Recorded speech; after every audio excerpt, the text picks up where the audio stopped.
If you don't want to pray right now, I need you to hear this before you scroll past it.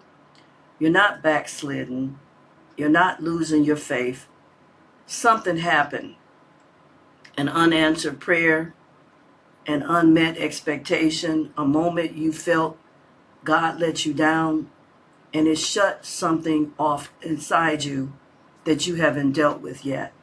Maybe you're still showing up, still reading a verse here and there, still saying grace over your food, but the desire, the actual wanting to talk to him, that's gone. And you've been quietly hoping nobody notices, including yourself. By the end of this video, you're going to know exactly what that shut-off moment means for you and how to actually deal with it instead of just passing through it. Because here's the question you need to sit and meditate with. What if the thing you're calling God's fail me is actually the thing God's trying to use to get your attention? Most people think this dry spell just crept up on them out of nowhere. It didn't. Somewhere back there, you asked God for something specific. A relationship, a breakthrough, a healing, a deliverance, an answer. And it didn't happen in the way you expected. You probably haven't even connected that moment to how you feel right now because it happened weeks, months, maybe even years ago. And you told yourself you were over it. But you were not over it. You weren't. You just stopped bringing it up. That's the part nobody warns you about. Unprocessed disappointment with God doesn't just disappear, family. It goes underground. And when it goes underground, it doesn't come back up as anger. It comes back up as apathy, as silence, as I just don't feel like praying anymore, with no clear reason why. Let me show you what that looks like, because I lived it.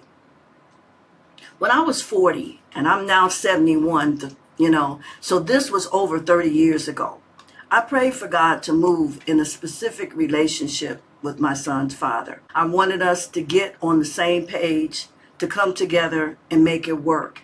And it kept almost happening. We'd think we were finally getting there, and then it would fall apart again, over and over. I was so frustrated and angry with God about that I didn't even realize I was pulling and drawing away from him. And it wasn't being announced. I wasn't saying, God, I'm done talking to you about this. I just quietly stopped bringing it up. And it just hit me saying that out loud. I realize now that many of the struggles I went through in my life, all those difficult things I couldn't make sense of at the time, that was God preparing me for this moment right here. I went through a lot that ended up blessing me with real life experience. And even though I spent my whole life pouring into people, I never realized until this stage in my life that God was going to use everything I felt were adversities back then to put me in a position where I could pour out wisdom.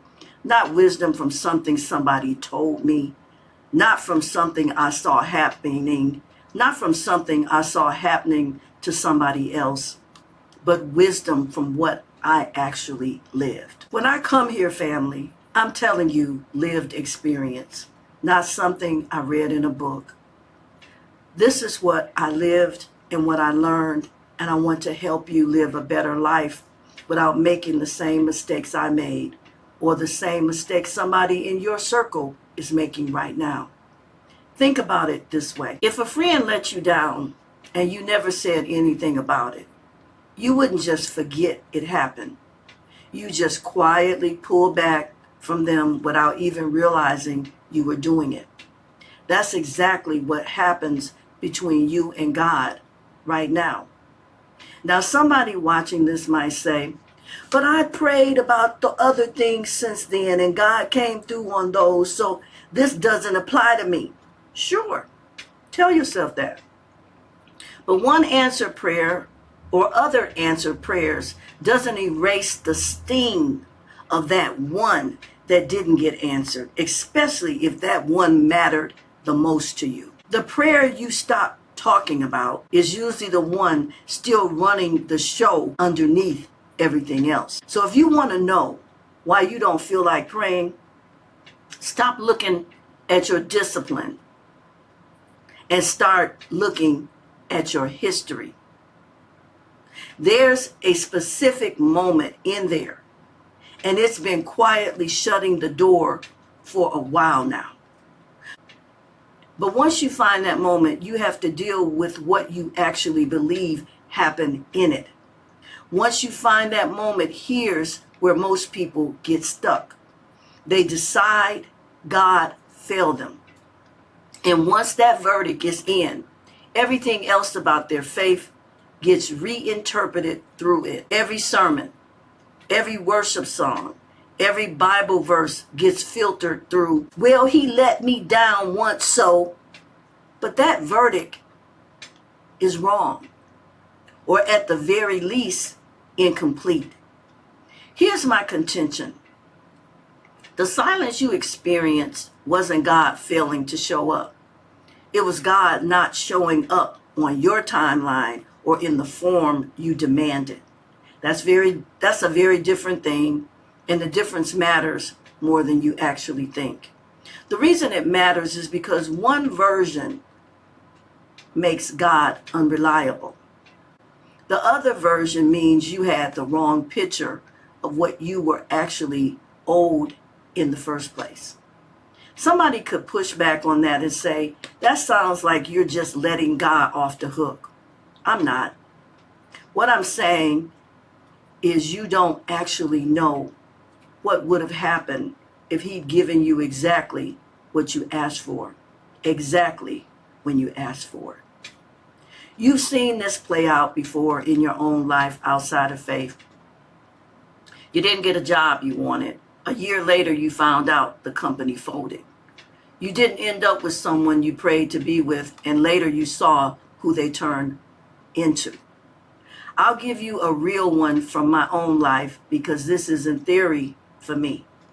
There was a season where I made a decision to fully trust God with my finances, and it got rough fast. I lost my job.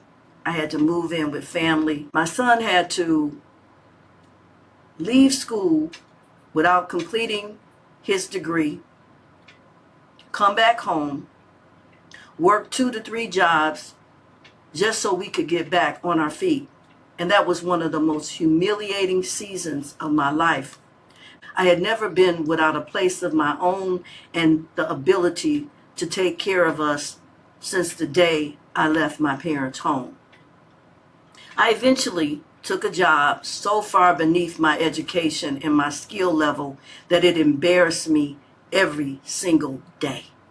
I was surrounded by supervisors and people who did some of the vilest things to me because of my spiritual position. And I went to that job for over 2.5 years, hating it, praying every single day for God to deliver me from it. And he didn't, and he wouldn't. Not on my timeline, but somewhere in the middle of that, God started showing me something. If somebody came at me sideways, he'd handle it. I wouldn't even have to say a word in my own defense. And he began to speak into me. I put you here on this job for a reason. Stay here because there's a blessing in it for you. I hated it every day. And unlike in the past, when I hated a job, I would quit it because I knew I had the skills and I could get another one. But I was determined to start obeying what God told me. So I told him, God, I'm angry with you. This is horrible. Why do I have to keep going through this? And then just months, days really, before I was ready to quit for the last time, that company shut down completely. And those of us who were there walked away with one of the most generous severance packages you could imagine. Now look, I would have missed that after going through all I had gone through if I hadn't been still. My son was able to return to college and complete his degree and his graduate degree. It put me in a position to stand on my own again, to have a job again, to move forward. The unanswered prayer wasn't God ignoring me. It was him working on a timeline I couldn't see yet. So the invitation isn't to pretend you weren't hurt. It's to actually ask God what he was doing in that moment you assumed he wasn't doing anything at all.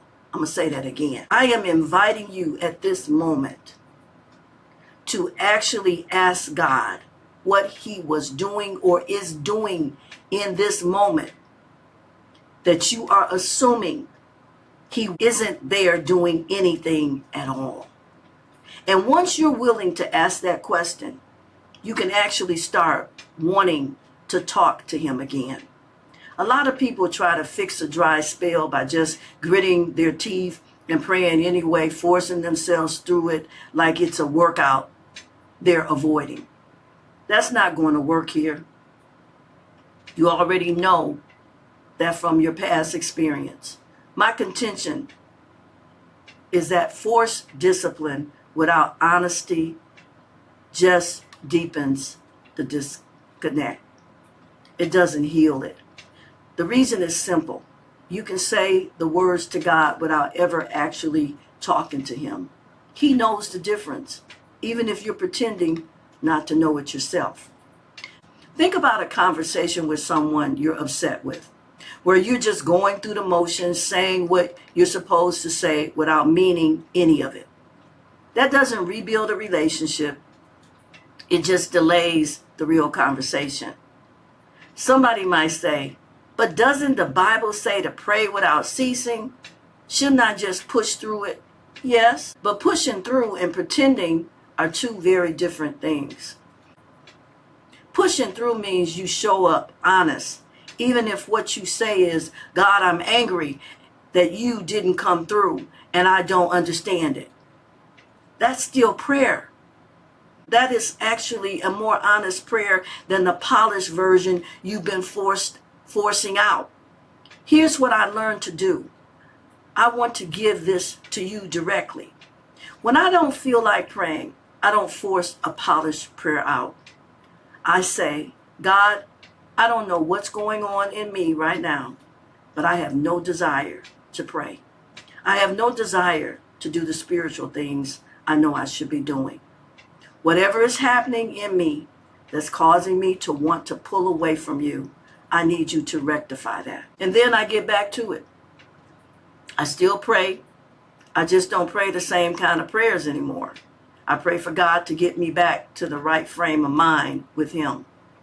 Here's what I've come to understand through all of this. We can't see God for who he really is because we can't see past what we want, what we desire in the moment. But when you sit there long enough with him, when you stay in it instead of walking away from it, he begins to pull back the veil. He begins to show you his true nature. And his true nature is that everything he does for us is good. Not just tolerable, not just survivable, good. It may look like a tragedy while you're in it. It may feel like a misfortune, but if you sit and meditate and pray and stand on his word long enough, you will see it. The people who come out of dry spells are not the ones who gritted their teeth the hardest. They're the ones who finally said the true thing to God instead of the performing thing. So if you want your desire back, stop performing your prayers and start being honest in them, even if honest sounds like frustration. Once you do that, you don't need me to tell you it works. You're going to feel it start to shift. You didn't lose your desire for God because you're weak or unspiritual.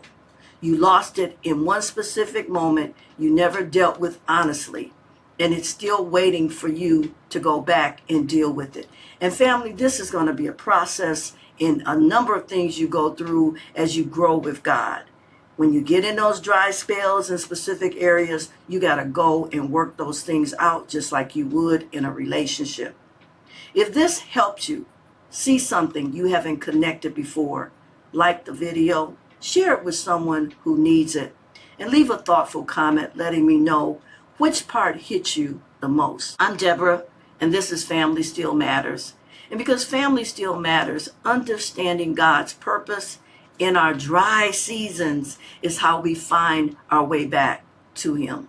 Thank you for watching. And as always, family, the last word you hear is not my word, but God's word. My soul thirsts for God, for the living God. When can I go and meet with Him? That is Psalms 42, verses 1 through 2. God bless.